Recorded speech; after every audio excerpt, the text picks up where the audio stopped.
Shalom Jemaat Home Ministry dimanapun berada. Kita kembali dalam ibadah online Home Ministry. Kita akan sama-sama menyiapkan hati, pikiran kita untuk memuji dan menyembah Tuhan, serta kita akan diubahkan oleh kebenaran firman Tuhan. Amin. Mari kita sama-sama bangkit berdiri. Kita mau memuji, membesarkan, memuliakan namanya. Kemuliaan bagi Tuhan di tempat yang maha tinggi.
Terima kasih Tuhan Yesus, terima kasih Roh Kudus untuk penyertaan, perlindungan buat setiap kami Tuhan dimanapun kami berada. Kami percaya bahwa pandangan mata Tuhan tidak pernah sedetik pun terlewat daripada kami.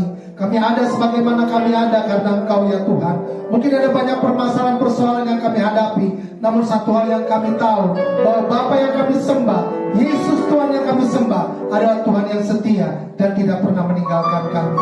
Melalui ibadah online Home Ministry pada saat ini ya Bapa, kami rindu dikuatkan oleh Engkau. Kami rindu untuk memberikan yang terbaik, pujian penyembahan yang terbaik hanya bagi Engkau, Raja di atas segala raja, Tuhan yang berdaulat dan berkuasa. Kami buka ibadah Home Ministry di dalam nama Tuhan Yesus Kristus. Haleluya, amin. Mari kita sama-sama menyembah Dia. Kita mau bersyukur bahwa kita punya Tuhan yang hidup. Kita punya Tuhan yang berdaulat dan berkuasa atas kehidupan kita. Kerinduanku Tuhan berada dekat-Mu ya Bapa.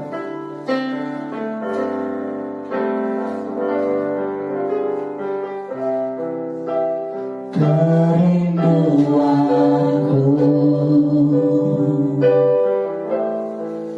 berada dekat-Mu Tuhan. Kerinduanku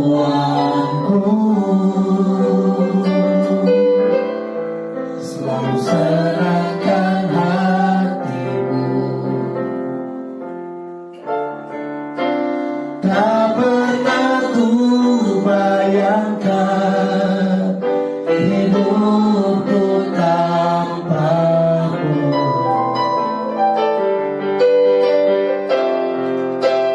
Yang menjadi hasratku menyanyikan pujian bagimu. Aku menyembahmu, Yesusku yang ada di tatamu-Nya. Aku memujimu dengan sebab hatiku.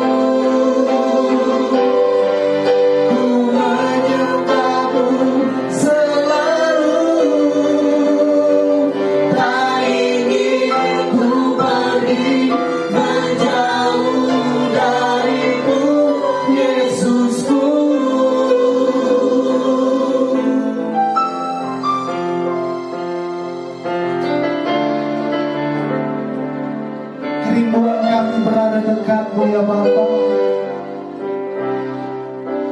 Kerinduanku Berada dekatmu, berada dekatmu Tuhan. oh kerinduanku, Kerinduanku selalu senangkan hatimu, selalu senangkan hatiku. tak pernah ku bayangkan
ingin ku pergi menjauh darimu, Yesusku.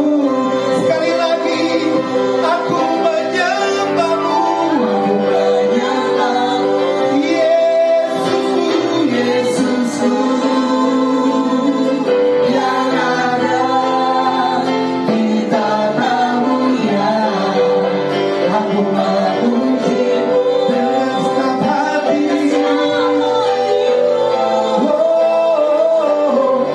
Ku menyembahmu selalu,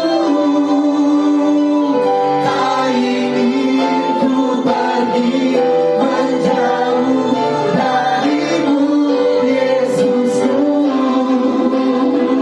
Tak ingin ku pergi menjauh darimu, Yesusku.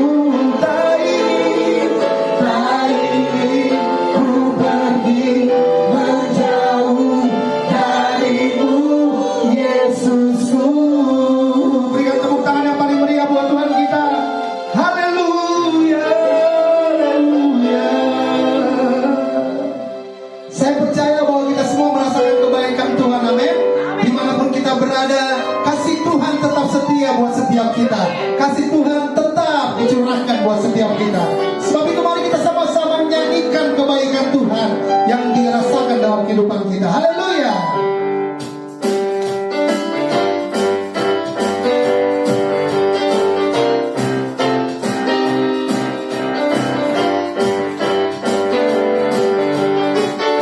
Tiada berkesudahan, Tiada berkesudahan, kasih setiamu Tuhan, selalu baru rahmat-Mu bagiku.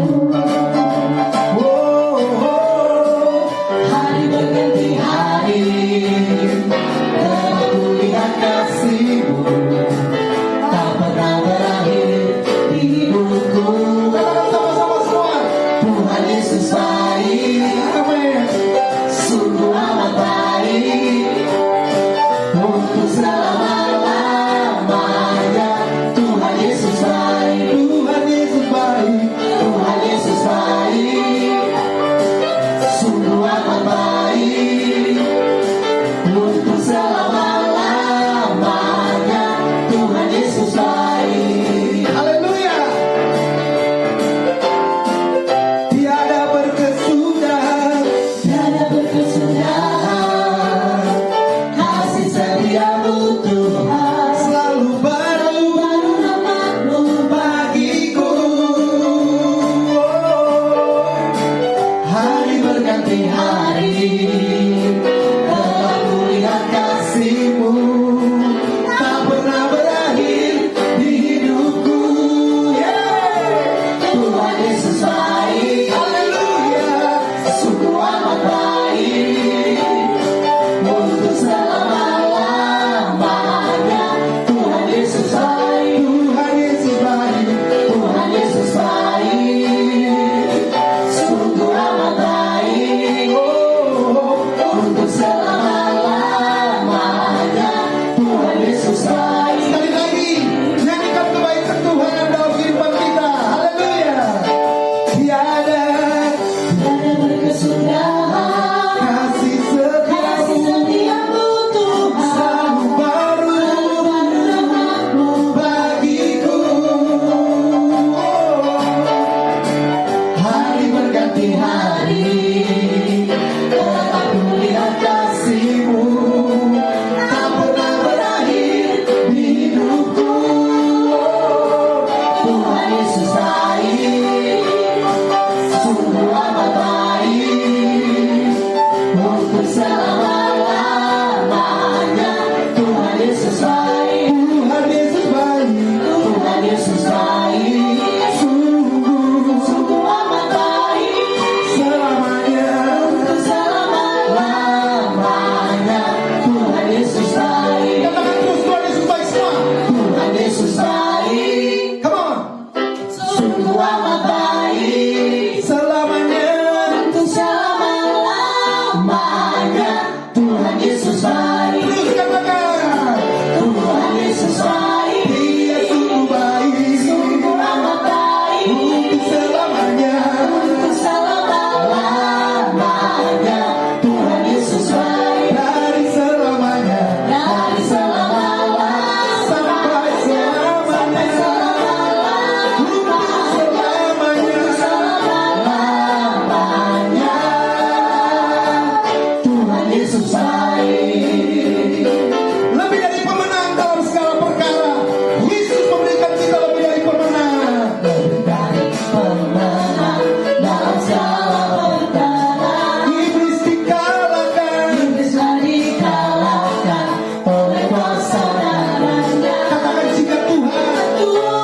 di pihak kita, siapa dapat melawan? Kita lebih dari pemenang, lebih dari pemenang. lebih dari pemenang dalam segala perkara. Iblis dikalahkan. Bisa dikalahkan oleh kuasa darahnya. Katakan jika Tuhan Jika Tuhan di pihak kita, siapa dapat melawan? kita lebih. Lebih dari pemenang. Sorakan haleluya. Haleluya. Kibarkanlah panjinya, Yesus Raja segala raja. Haleluya.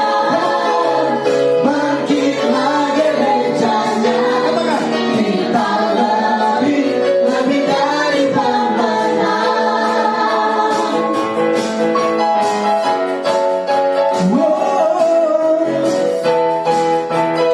Lebih dari pemenang. Lebih dari pemenang dalam segala perkara. Iblis dikalahkan. Bisa dikalahkan oleh kuasa darahnya. Jika Tuhan Jika Tuhan di pihak kita, siapa dapat melawan? tidak ada. Kita lebih dari pemenang. Sorakan haleluya. Haleluya. Kibarkanlah panjinya, Yesus Raja segala raja.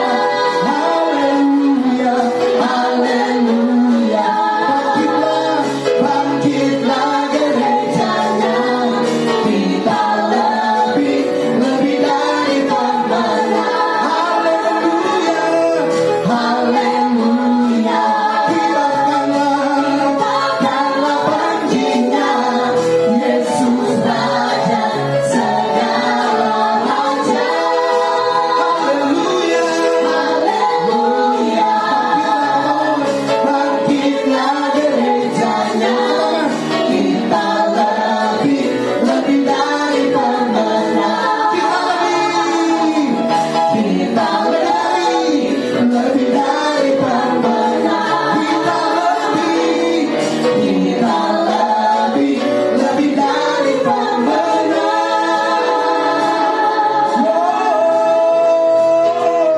Yang lebih dari pemenang. Berikan tepuk tangan yang paling meriah buat Tuhan kita. Haleluya, haleluya. Kita lebih dari pemenang, amin. Kita percaya bahwa Bapa yang kita sembah adalah Bapa yang sangat memperhatikan kita. Bapa yang mengenal pribadi kita sebelum kita ada di dunia ini. Mari bilang sama Bapa bahwa aku mengenalmu lebih dari siapapun ya Bapa. Haleluya. Bapa, Engkau mengenalku lebih dari siapapun. Engkau tahu ceritaku dan isi hatiku. Oh. Tubuh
Mari sama-sama nyanyikan lagu ini Bapak Ibu Saudara. Cepat Tuhan. Bapa, Engkau mengenalku lebih dari siapapun. Engkau tahu ceritaku dan isi hatiku. Tak peduli masa lalu, Engkau tetap memilihku. Bahkan ku sempurnakan jadi karya yang indah. Kini aku percaya tiada yang mustahil bagimu. Kuasamu kuatkanku, dasarku berharap. Kini aku berserah. Aku berserah pada rancanganmu bagiku. Ku ikuti panggilanmu, ku kan setia sampai akhir hidupku. Kini aku Kini aku percaya tiada yang mustahil bagiku.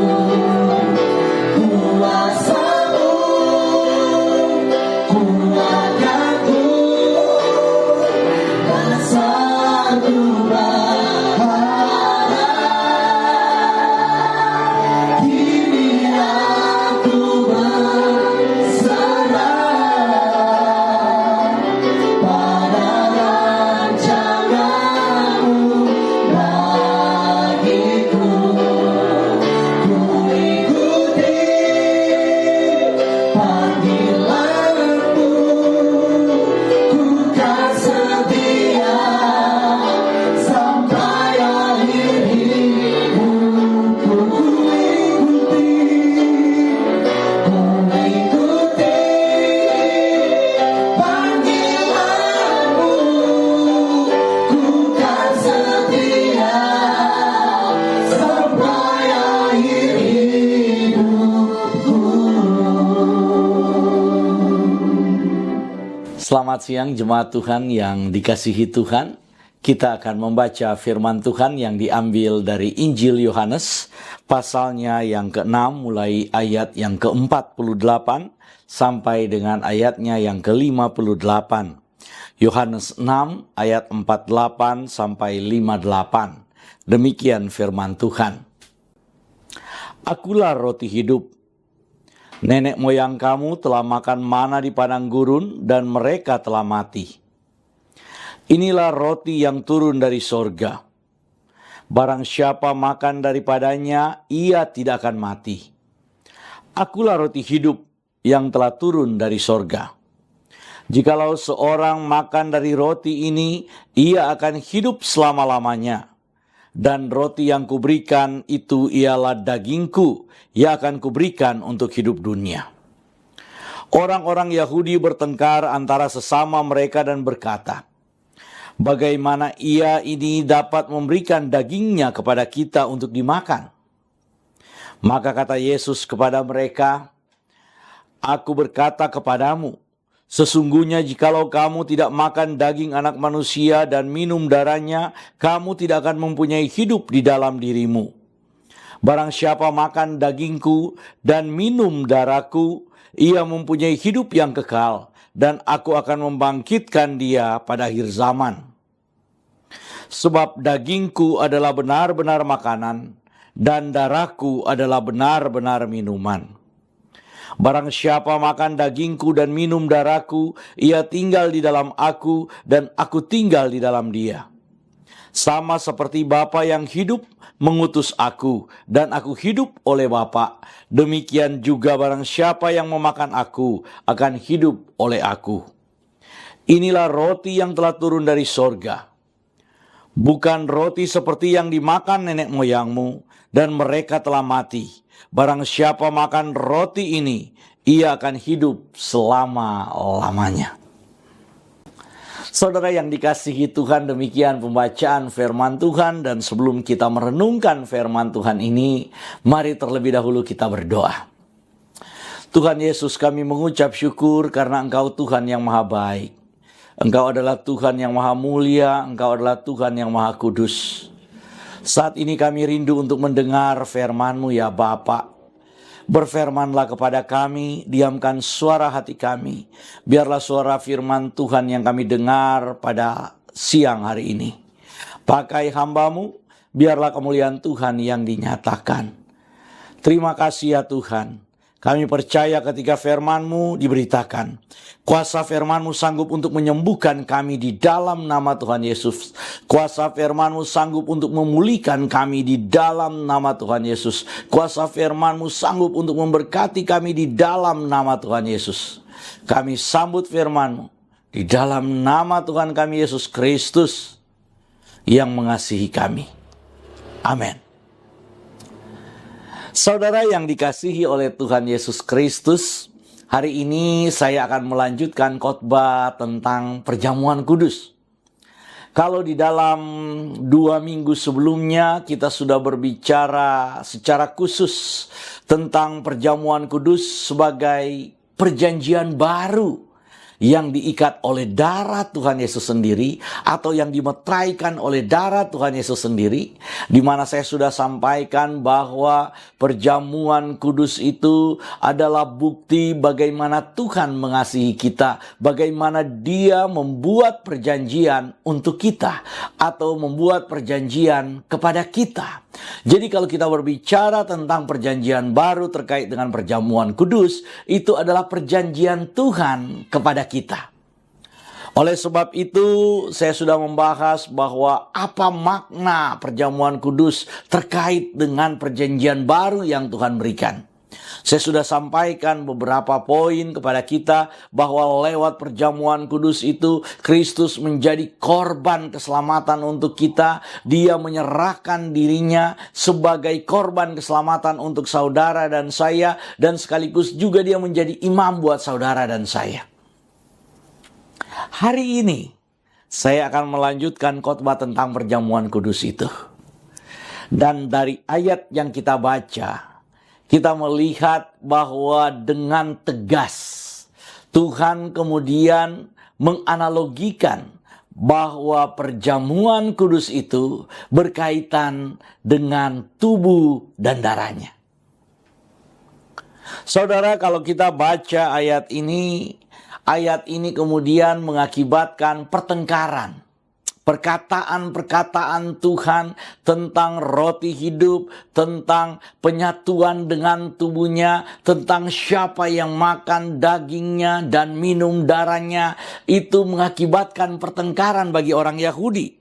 Orang Yahudi kemudian berkata kepada Tuhan Yesus, dan di antara mereka sendiri sambil mereka bertengkar, mereka berkata, bagaimana ini?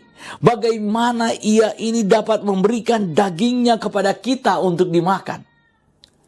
Saudara, ini bagi orang Yahudi mustahil.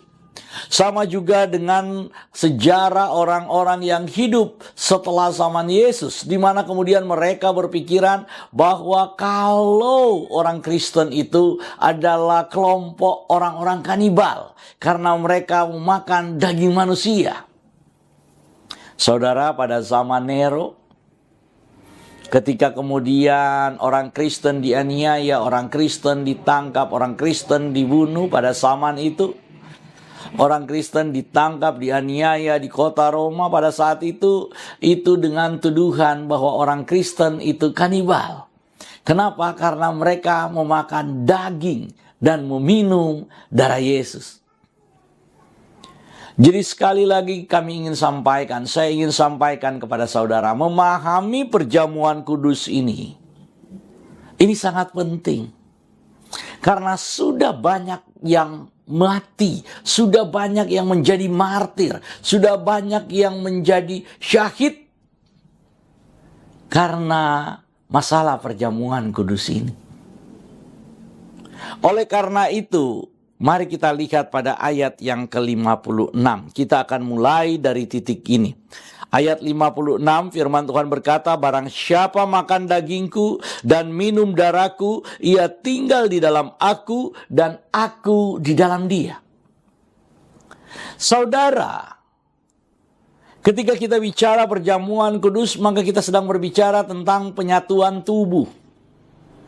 Ketika kita berbicara tentang perjamuan kudus saat ini kita akan melihat bersama dan memahami bersama bahwa perjamuan kudus itu artinya penyatuan dengan tubuh Kristus. Kita ada di dalam Kristus dan Kristus ada di dalam kita. Apabila kamu makan dagingku dan minum darahku, maka ia tinggal di dalam aku dan aku di dalam dia, kata Tuhan.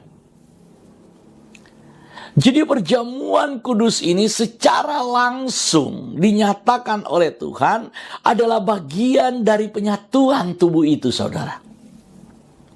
Mengapa harus terjadi penyatuan tubuh? Mari kita pahami bersama. Kalau saudara baca Injil Yohanes ini, khususnya Yohanes pasal yang ke-6 ini, konteksnya terkait dengan orang-orang yang datang kepada Yesus ketika itu, setelah Tuhan Yesus mengadakan mujizat, memberi makan 5.000 orang, saudara, dengan 5 roti dan 2 ekor ikan. Kemudian mereka datang kepada Tuhan, mereka mencari Tuhan, sedemikian rupa mereka mengejar Tuhan, akhirnya mereka bertemu dengan Tuhan. Ketika mereka bertemu dengan Tuhan, mereka kemudian dengan antusias bertanya kepada Tuhan, kenapa kamu menghilang? Kenapa kamu pergi? Kenapa kamu kemudian tiba-tiba meninggalkan kami setelah mujizat yang luar biasa? Karena kalau kita baca mujizat Yesus memberi makan 5.000 orang dengan 5 roti dan 2 ikan, maka kita akan melihat di akhir cerita orang-orang pada saat itu, orang banyak pada saat itu ingin kemudian mengangkat atau mendaulat Yesus supaya dia menjadi raja. Tapi kemudian Tuhan pergi menghindar, Tuhan pergi kemudian menjauh. Karena bukan itu yang menjadi tujuan Tuhan. Karena itu orang-orang datang mencari Yesus. Ketika mereka mencari Yesus, maka Yesus kemudian berkata bahwa kamu mencari aku bukan karena maksud yang lain. Kamu mencari aku karena kamu telah makan roti mujizat itu dan kamu telah menjadi kenyang. Dan Tuhan kemudian berkata selanjutnya bahwa sebaiknya jangan karena kamu makan roti sehingga kamu menjadi kenyang, tapi sebaiknya kamu mencari pekerjaan-pekerjaan yang membuat kamu kenyang selama-lamanya, di mana kamu kenyang untuk mendapatkan bagian dalam kerajaan sorga. Mendapatkan bagian dalam kekekalan. Nah, saudara, dalam konteks inilah maka kemudian Tuhan selanjutnya berbicara bahwa kalau kamu makan roti yang diberikan oleh nenek moyangmu, yaitu roti mana itu, maka kamu akan lapar. Tapi kalau kamu makan roti yang aku berikan, roti yang turun dari sorga, maka kamu tidak akan lapar selama-lamanya. Wow. Pada saat itu orang-orang Yahudi kemudian berkata, Tuhan, kami mau roti itu. Dan Tuhan Yesus kemudian berkata, roti aku maksud itu adalah roti hidup, yaitu dagingku akan kuberikan untuk hidup dunia. Ketika Tuhan berkata bahwa roti yang dia maksud itu adalah dagingnya yang dia berikan untuk hidup dunia dan harus dimakan oleh orang-orang, bahwa itu menjadi roti hidup yang telah turun dari sorga, maka orang Yahudi berkata, siapa dia? Bukankah dia Yesus yang orang tuanya kita kenal? Bukankah dia Yesus yang orang tuanya adalah Yusuf dan Maria? Bukankah dia adalah Yesus yang sehari-hari kita tahu kehidupannya? Dan siapa dia yang berani berkata bahwa dia telah turun dari sorga? Saudara, karena itu Yesus kemudian berkata bahwa kalau kamu tidak diberikan Bapa kepadaku, maka kamu tidak akan mengenal aku. Orang yang mengenal Yesus adalah orang yang mendapat kasih karunia dari Bapa. Hanya orang-orang yang mendapat kasih karunia dari Bapa, hanya mereka lah yang mengenal Yesus Kristus. Dan Tuhan berkata, orang yang diberikan Bapa kepadaku tidak akan aku tinggalkan. Aku akan bangkitkan dia pada akhir zaman. Aku akan hidupkan dia pada akhir zaman. Wow. Dari konteks inilah kemudian Yesus selanjutnya berbicara tentang roti hidup itu. Oleh karena itu kita harus memahami secara benar. Jangan saudara kemudian berpikir bahwa kalau makan perjamuan kudus, kemudian kita mengimani roti itu adalah tubuh Yesus dan anggur itu adalah darah Yesus, maka sama seperti orang Yahudi kita berpandangan bahwa itu adalah kanibalisme. Itu adalah kanibal, memakan tubuh dan minum darah manusia. Saudara, sejarah gereja itu telah menunjukkan bahwa banyak orang salah paham terkait dengan perjamuan kudus. Ketika kita berkata bahwa roti ini adalah tubuh Yesus dan anggur ini adalah darah Yesus, dan ketika kita makan roti, kita minum anggur, orang kemudian menstigma bahwa orang-orang Kristen adalah kelompok kanibal. Tapi saya ingin beritahukan, Tuhan Yesus sudah berfirman kepada kita, apabila kamu tidak makan tubuhku dan kamu tidak minum darahku, maka kamu tidak akan mendapat bagian dalam kerajaan sorga. Mengapa penting untuk ini?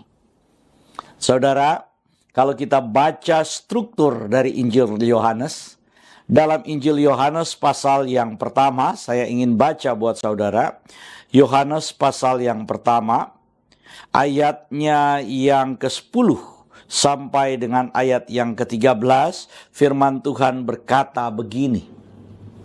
Ia telah ada di dalam dunia dan dunia dijadikan olehnya, tetapi dunia tidak mengenalnya. Kalau kita baca ayat ini berbicara tentang Yesus Kristus sebagai Sang Firman. Ayat yang 11 kemudian berkata, ia datang kepada milik kepunyaannya, tetapi orang-orang kepunyaannya itu tidak menerimanya. Ayat yang ke-12 kemudian berkata, tetapi semua orang yang menerimanya diberi kuasa supaya menjadi anak-anak Elohim, yaitu mereka yang percaya di dalam namanya. Ayat 13, orang-orang yang diperanakan bukan dari darah atau dari daging, bukan pula secara jasmani oleh keinginan seorang laki-laki, melainkan dari Elohim. Saudara, dalam mukadimah sebenarnya Yohanes sudah memberitahukan bahwa Yesus Kristus sudah ada di dalam dunia. Dia adalah terang itu. Dia menciptakan dunia ini. Karena segala sesuatu yang ada di dunia ini itu tercipta melalui firman Tuhan. Dan dalam mukadimahnya, dalam pendahuluannya, Yohanes sudah berkata bahwa Yesus Kristus itu adalah pencipta semesta. Dia datang kepada milik kepunyaannya, tapi milik kepunyaannya menolak dia. Oleh karena itu ayat yang ke-12 berkata, semua orang yang menerimanya diberinya kuasa supaya menjadi anak-anak Elohim, yaitu mereka yang percaya dalam namanya. Ketika orang-orang Yahudi, saudara, menolak Kristus, orang-orang Yahudi tidak mau percaya kepada Yesus, orang-orang Yahudi malah menyalibkan Yesus. maka keselamatan itu terbuka buat saudara dan saya. Maka keselamatan itu diberikan kepada semua orang dari segala bangsa yang percaya di dalam namanya. Dan firman Tuhan kemudian berkata, orang-orang yang percaya di dalam namanya, orang-orang itu bukan diperanakan dari darah atau dari daging jasmani, bukan pula dilahirkan secara jasmani oleh keinginan seorang laki-laki, melainkan dari Elohim. Apa maksudnya, saudara? Tuhan Yesus ingin memberitahukan kepada kita bahwa orang yang percaya kepada Kristus, orang yang percaya kepada Yesus, mereka itu terjadi bukan karena kelahiran secara daging, tapi mereka ada karena kelahiran secara rohani. Nah, dalam Injil Yohanes pasal yang ketiga, saya ingin mengajak saudara supaya saudara memahami kronologi pemahaman tentang penyatuan tubuh dengan Kristus. Jadi kalau pertama kita sudah ditunjukkan oleh Injil Yohanes, oleh penulis Injil Yohanes, bahwa ketika berbicara tentang penyatuan tubuh itu, Yohanes sudah mulai dengan orang-orang yang percaya kepada Yesus. Orang-orang itu bukan lahir dari keinginan jasmani seorang laki-laki, bukan lahir dari darah dan daging, tapi lahir dari kehendak Tuhan. Atau orang-orang yang percaya kepada Yesus, yaitu saudara dan saya, ini adalah lahir bukan karena kita keturunan manusia, keturunan orang tua kita, tapi kita lahir secara rohani karena kehendak Tuhan. Saudara dan saya ada, itu karena Tuhan yang menginginkan saudara dan saya ada. Karena itu mari kita lihat dalam Injil Yohanes pasal yang ketiga ayat yang ke-6. Injil Yohanes pasal yang ketiga ayat yang ke-6 ini ketika Nikodemus datang, saudara. Jadi cerita ini berbicara tentang kelahiran baru. Ketika Nikodemus datang kemudian bertanya kepada Tuhan Yesus, bagaimana supaya saya memperoleh kehidupan yang kekal. Tuhan Yesus kemudian berkata bahwa kamu harus dilahirkan kembali. Kamu harus mengalami kelahiran baru. Nikodemus kemudian berkata, Tuhan, bagaimana mungkin itu terjadi? Bagaimana mungkin seorang yang telah dewasa itu bisa dilahirkan kembali? Apakah dia masuk ke dalam rahim ibunya dan kemudian dilahirkan kembali? Tuhan kemudian berkata kepada Nikodemus, Nikodemus, apabila kamu tidak dilahirkan kembali, kamu tidak akan masuk dalam kerajaan sorga. Apabila kamu tidak dilahirkan kembali, maka kamu tidak akan melihat kerajaan sorga. Selanjutnya Tuhan Yesus berkata pada ayat yang ke-6. Apa yang dilahirkan dari daging adalah daging. Dan apa yang dilahirkan dari roh adalah roh. Jadi selanjutnya, Yohanes kemudian ingin memberitahukan kepada saudara dan saya bahwa ada dua kelahiran di dunia ini. Yang pertama kelahiran dari daging, dan yang kedua kelahiran dari roh. Saudara, kelahiran dari daging adalah kelahiran alamiah. Kelahiran secara natural. Kelahiran jasmani. Di mana saudara dan saya pasti punya ayah dan ibu. Kita pasti punya orang tua. Kita pasti lahir dari rahim ibu kita. Lahir dari rahim orang tua kita. Dan ketika kita lahir dari rahim orang tua kita, firman Tuhan berkata, itu adalah kelahiran secara jasmani. Kita menjadi manusia jasmani. Tapi selanjutnya ada kelahiran yang lain. Yang oleh firman Tuhan dikatakan kelahiran dari roh. Atau kelahiran rohani. Kelahiran rohani ini adalah kelahiran yang seperti apa? Tuhan Yesus kemudian memberitahukan, barang siapa yang dilahirkan dari daging, tadi kelahiran jasmani, maka dia cuma daging, saudara. Dan firman Tuhan berkata, darah dan daging tidak akan memasuki kerajaan sorga. Tetapi siapa yang dilahirkan dari roh, huruf besar, yang dilahirkan dari Roh Kudus itu, yang dilahirkan dari Roh Tuhan itu, maka dia adalah roh. Dia adalah makhluk rohani.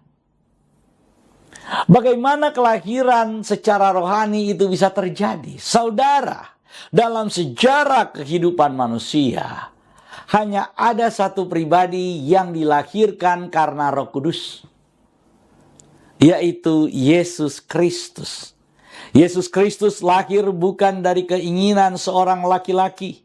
Yesus Kristus lahir bukan dari keinginan seorang suami. Yesus Kristus lahir dari keinginan Roh Kudus. Yesus Kristus lahir karena rencana Elohim, karena rencana Bapa.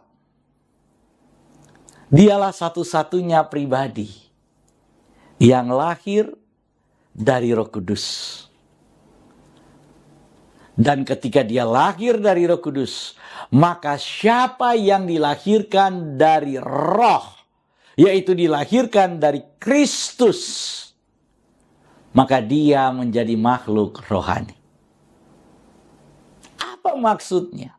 Rasul Paulus dalam 1 Korintus pasal yang ke-15, mulai ayat yang ke-40-an, saudara akan lihat kalau baca secara lengkap, maka saudara akan melihat bagaimana kemudian selanjutnya Rasul Paulus berbicara tentang dua kelahiran ini. Saya ingin mengajak saudara untuk membaca supaya kita memahami tentang penyatuan tubuh. Mari kita baca dalam 1 Korintus pasalnya yang ke-15, mulai ayatnya yang ke-48 sampai dengan ayatnya yang ke-58. Demikian firman Tuhan. Makhluk-makhluk alamiah sama dengan dia yang berasal dari debu tanah, yaitu Adam, saudara. Dan makhluk-makhluk surgawi sama dengan dia di sini huruf besar, yang berasal dari sorga. Dia yang huruf besar itu adalah Kristus. Dia yang sebelumnya itu adalah Adam. Jadi makhluk-makhluk alamiah sama dengan Adam yang berasal dari debu tanah. Dan makhluk-makhluk surgawi sama dengan Yesus Kristus yang berasal dari sorga. Itu ayat 48, 49. Sama seperti kita telah memakai rupa dari yang alamiah, yaitu rupa yang dari Adam, yaitu rupa yang daging, yaitu rupa yang dari tanah, demikian pula kita akan memakai rupa yang dari sorga, yaitu rupa yang dikenakan oleh Kristus, rupa Elohim itu sendiri. Saudara-saudara, kata Rasul Paulus, saudara-saudara, inilah yang hendak kukatakan kepadamu, yaitu bahwa daging dan darah tidak mendapat bagian dalam kerajaan Elohim, dan bahwa yang binasa tidak mendapat bagian dalam apa yang tidak binasa. Sesungguhnya aku menyatakan kepadamu suatu rahasia. Kita tidak akan mati semuanya, tetapi kita semuanya akan diubah dalam sekejap mata pada waktu bunyi nafiri yang terakhir. Sebab nafiri akan berbunyi dan orang-orang mati akan dibangkitkan dalam keadaan yang tidak dapat binasa, dan kita semua akan diubah. Karena yang dapat binasa ini harus mengenakan yang tidak binasa, dan yang dapat mati ini harus mengenakan yang tidak dapat mati. Dan sesudah yang dapat binasa ini mengenakan yang tidak dapat binasa, dan yang tidak dapat mati ini mengenakan yang tidak dapat mati, maka akan genaplah firman Tuhan yang tertulis, maut telah ditelan dalam kemenangan. Hai maut, di manakah kemenanganmu? Hai maut, di manakah sengatmu? Sengat maut ialah dosa, dan kuasa dosa ialah hukum Taurat. Tetapi syukur kepada Elohim yang telah memberikan kepada kita kemenangan oleh Yesus Kristus Tuhan kita. Karena itu saudara-saudaraku yang kekasih, berdirilah teguh, jangan goyah, dan giatlah selalu dalam pekerjaan Tuhan, sebab kamu tahu bahwa dalam persekutuan dengan Tuhan, jerih payahmu tidak sia-sia. Saudara, pada ayat yang ke-48, Rasul Paulus langsung menegaskan kepada kita bahwa ada dua tubuh. Ada dua tubuh, yaitu tubuh jasmani yang dari debu tanah, dan tubuh sorgawi yang dari sorga. Kalau saudara baca dari ayat yang ke-40, saya akan baca buat kita supaya kita makin jelas. Ayat yang ke-40, ada tubuh sorgawi dan ada tubuh duniawi. Tetapi kemuliaan tubuh sorgawi lain daripada kemuliaan tubuh duniawi. Kemuliaan matahari lain daripada kemuliaan bulan. Dan kemuliaan bulan lain daripada kemuliaan bintang-bintang. Dan kemuliaan bintang yang satu berbeda dengan kemuliaan bintang yang lain. Demikian pula halnya dengan kebangkitan orang mati. Ditaburkan dalam kebinasaan, dibangkitkan dalam ketidakbinasaan. Ditaburkan dalam kehinaan, dibangkitkan dalam kemuliaan. Ditaburkan dalam kelemahan, dibangkitkan dalam kekuatan. Yang ditaburkan adalah tubuh alamiah, yang dibangkitkan adalah tubuh rohania. Jika ada tubuh alamiah, maka ada pula tubuh rohania. Sama seperti ada tertulis, manusia pertama Adam menjadi makhluk yang hidup, tetapi Adam yang akhir menjadi roh yang menghidupkan. Tetapi yang mula-mula datang bukanlah yang rohania, tapi yang alamiah. Kemudian barulah datang yang rohania. Manusia pertama berasal dari debu tanah dan bersifat jasmani. Manusia kedua berasal dari sorga. Jadi saudara, dari semua ayat yang kita baca tadi, dari banyak ayat yang kita baca tadi, firman Tuhan ingin memberitahukan kepada kita bahwa tubuh jasmani ini, tubuh Adam ini, tubuh yang dari debu tanah ini akan kita tinggalkan karena ini adalah tubuh yang dapat binasa. Tapi firman Tuhan memberitahukan kepada kita, tubuh yang dapat binasa ini nantinya akan diganti oleh Tuhan dengan tubuh yang tidak dapat binasa. Ketika Yesus Kristus datang di awan-awan untuk menjemput saudara dan saya orang-orang percaya, mereka yang sudah lebih dahulu mati, firman Tuhan berkata, mereka akan dibangkitkan dan diubahkan, diberikan tubuh yang baru. Sedangkan kita yang masih hidup, kita kemudian akan diubahkan, diberikan tubuh yang baru. Dan bersama-sama kita akan diangkat untuk bertemu dengan Tuhan Yesus. Jadi kalau kita berbicara tentang perjamuan kudus ini, kita bicara saat ini tentang apa? Yaitu tentang penyatuan tubuh. Kenapa harus ada penyatuan tubuh? Karena darah dan daging kita ini, darah dan daging yang berasal dari debu tanah ini, darah dan daging yang kita warisi dari Adam ini tidak mendapat bagian dalam kerajaan sorga. Oleh karena itu saudara, kita harus mengenakan tubuh Kristus. Kita harus mengenakan tubuh yang tidak dapat binasa, yaitu tubuh yang turun dari sorga, yang telah Tuhan siapkan buat saudara dan saya. Lewat perjamuan kudus ini saudara, kita bisa mengerti dan kita bisa memahami bahwa kita mengenakan tubuh yang tidak dapat binasa. Lewat perjamuan kudus ini, kita kemudian memakan tubuh Yesus, meminum darah Yesus, dan di dalam iman kita percaya apa yang dikatakan oleh firman Tuhan, bahwa kita menjadi satu dengan tubuh Yesus dan mendapat bagian dalam Kristus. Maka pada saat itu kita percaya, ketika nanti Yesus datang di awan-awan untuk menjemput saudara dan saya, maka saudara dan saya diubahkan tubuhnya untuk menjadi serupa dengan tubuh Yesus, dan kita terhisap, terangkat untuk bersama dengan Yesus. Jadi kalau kita berbicara nanti tentang pengangkatan, kita juga sedang berbicara tentang tubuh yang diubahkan. Karena hanya tubuh yang sama dengan tubuh Kristus yang menanti di awan-awan di langit yang kedua itu, maka kita bisa terhisap, kita bisa ditarik, kita bisa diangkat untuk bertemu dengan Dia. Tuhan datang menjemput kita, mengangkat kita, bukan dengan tubuh yang fana ini. Karena sekali lagi, tubuh yang binasa ini tidak akan mendapat tempat di dalam kerajaan surga. Jadi saudara, kalau kita bicara perjamuan kudus, maka sekarang kita bicara tentang penyatuan tubuh. Yang kedua saudara, saya akan persingkat khotbah saya. Kalau kita bicara tentang perjamuan kudus, Kita sedang berbicara tentang DNA dan genetika ilahi. Firman Tuhan berkata dalam bacaan kita tadi, di dalam Injil Yohanes pasal yang ke-6 tadi, kita sudah ditunjukkan oleh Tuhan langsung saudara, bagaimana apa yang dimaksud dengan genetika ilahi itu. Tuhan Yesus berkata, "Akulah roti hidup. Nenek moyangmu telah makan mana di padang gurun dan mereka telah mati. Inilah roti yang turun dari sorga. Barang siapa makan daripadanya, ia tidak akan mati."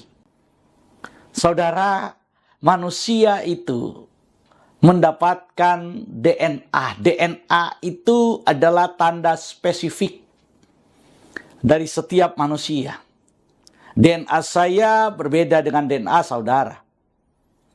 DNA saya warisi dari orang tua saya.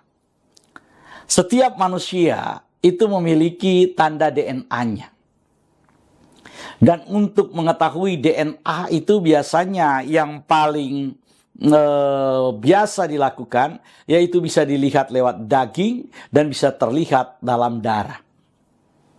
Saudara, dalam Injil Yohanes pasal yang pertama ayat 18, Yohanes pertama ayat 18, firman Tuhan berkata begini, "Tidak seorang pun yang pernah melihat Elohim, tetapi anak tunggal Elohim yang ada di pangkuan Bapa, dialah yang menyatakannya." Saudara, kata yang digunakan adalah anak tunggal Elohim. Kata anak tunggal Elohim ini dalam bahasa Yunani monogenestheos.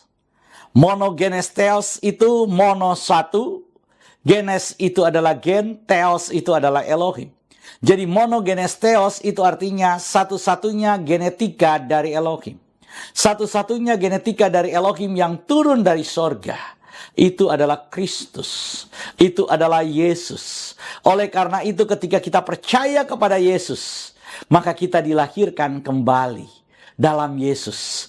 Kita memiliki genetika Kristus, kita memiliki genetika Elohim, kita memiliki genetika monogenestheos itu. Kita memiliki genetika yang satu-satunya datang dari Elohim, dan itu hanya ada di dalam genetika Kristus. Kalau saudara dan saya percaya kepada Yesus Kristus, maka secara langsung saudara dan saya memiliki genetika ilahi. Oleh karena itu, lewat perjamuan kudus itu, ketika kita makan daging Kristus, ketika kita minum darah Yesus, maka secara langsung kita kemudian mengkonsumsi genetika ilahi, dan terjadilah penyatuan itu, bahwa genetika daging kita itu digantikan oleh genetika ilahi.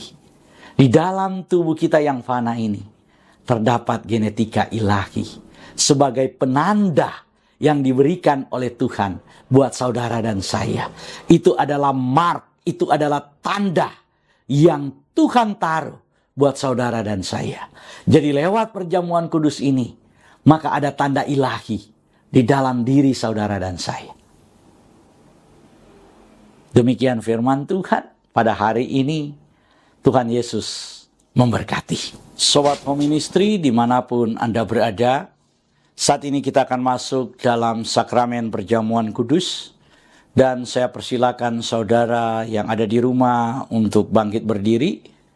Bagi saudara-saudara yang saat ini sudah menyiapkan sarana perjamuan kudus, mohon dipegang dan kita akan doakan sama-sama roti dan anggur yang ada di tangan kita, ataupun roti maupun sarana-sarana yang kita persiapkan untuk perjamuan kudus, kita akan doakan sama-sama. Di dalam nama Tuhan Yesus, saat ini kami mengangkat roti dan anggur ini.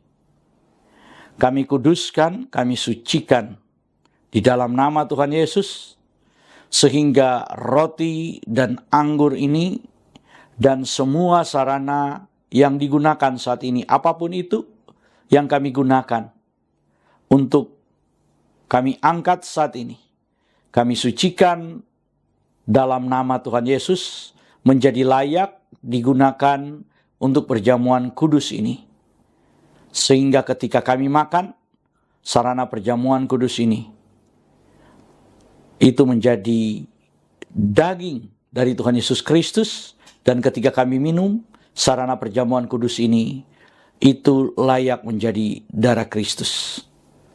Karena itu kami sucikan, kami kuduskan semua sarana perjamuan kudus ini. Dalam nama Tuhan Yesus, haleluya, amin. Saudara, dengarkanlah ketetapan perjamuan kudus. Yesus berfirman, "Akulah roti hidup yang telah turun dari sorga. Jikalau seorang makan dari roti ini, ia akan hidup selama-lamanya. Dan roti yang kuberikan itu ialah dagingku, ia akan kuberikan untuk hidup dunia." Maka kata Yesus kepada mereka, "Aku berkata kepadamu, sesungguhnya jikalau kamu tidak makan daging anak manusia dan minum darahnya, kamu tidak akan mempunyai hidup dalam dirimu. Barang siapa makan dagingku dan minum darahku, ia mempunyai hidup yang kekal, dan aku akan membangkitkan dia pada akhir zaman. Sebab dagingku adalah benar-benar makanan, dan darahku adalah benar-benar minuman. Barang siapa makan dagingku dan minum darahku, ia tinggal di dalam aku dan aku di dalam dia. Sama seperti Bapa yang hidup mengutus aku dan aku hidup oleh Bapa, demikian juga barang siapa yang makan aku akan hidup oleh aku. Inilah roti yang telah turun dari sorga, bukan roti yang dimakan nenek moyangmu dan mereka telah mati. Barang siapa makan roti ini, ia akan hidup selama-lamanya." Dan ketika mereka sedang makan, Yesus mengambil roti, mengucap syukur, memecah-mecahkannya, lalu memberikan kepada murid-muridnya dan berkata, "Ambillah, makanlah, inilah tubuhku." Sesudah itu, Tuhan Yesus mengambil cawan, mengucap syukur, lalu memberikannya kepada mereka sambil berkata, "Minumlah kamu semua dari cawan ini, sebab inilah darahku, darah perjanjian yang ditumpahkan bagi banyak orang untuk pengampunan dosa." Kalau saudara percaya bahwa roti dan anggur ini adalah penyatuan dengan tubuh Tuhan Yesus Kristus, mari kita angkat lebih tinggi dari kepala kita. Dan mari kita sama-sama mengaku, dalam nama Tuhan Yesus, saya percaya inilah tubuh dan darah Tuhan Yesus. Kalau saya makan tubuh Tuhan Yesus Kristus dan minum darah Tuhan Yesus, maka saya percaya semua dosa-dosa saya telah diampuni oleh Tuhan. Saya percaya kalau saya makan tubuh Tuhan Yesus dan minum darah Tuhan Yesus, maka semua kutuk telah dipatahkan. Saya percaya kalau saya makan tubuh dan minum darah Tuhan Yesus, maka semua sakit penyakit saya telah disembuhkan. Saya percaya kalau saya makan tubuh Tuhan Yesus dan minum darah Tuhan Yesus, maka saya mendapat bagian dalam tubuh Kristus, dan saya akan diberi tubuh kemuliaan, dan Tuhan akan mengangkat saya ketika Tuhan Yesus datang di awan-awan yang permai untuk menyatu dan bertemu dengan Dia. Saya percaya inilah tubuh dan darah Tuhan Yesus Kristus. Kita angkat lebih dulu tubuh Tuhan Yesus Kristus dan kita berkata, inilah tubuh Tuhan Yesus Kristus dalam nama Tuhan Yesus. Kita minum darah Tuhan Yesus Kristus dan kita berkata dalam nama Tuhan Yesus Kristus.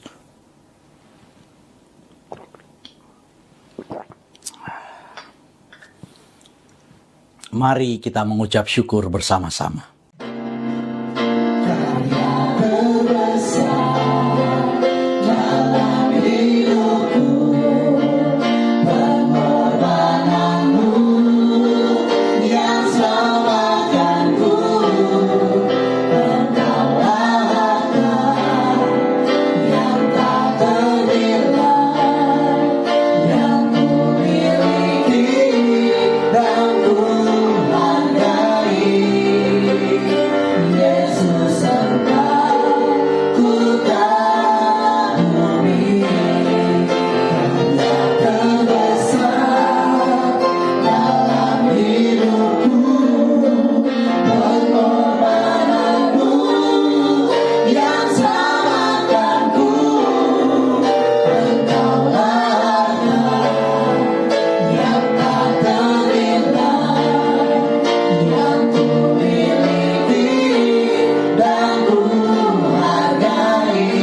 Jemaat Tuhan, kita sudah ada di penghujung ibadah kita hari ini.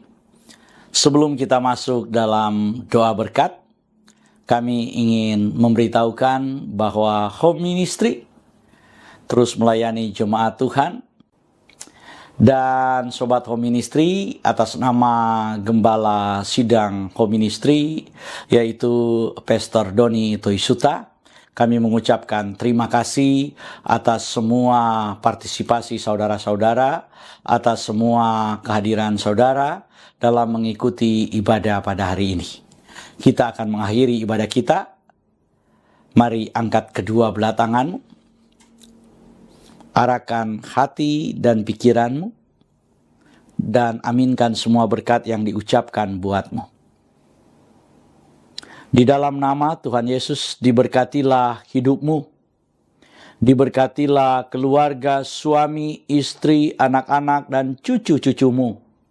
Diberkatilah rumah tempat tinggalmu, diberkatilah sumber-sumber mata pencarian, pekerjaan, dan karirmu. Diberkatilah tubuh jasmani dan kesehatanmu. Dan diberkatilah pertumbuhan rohanimu.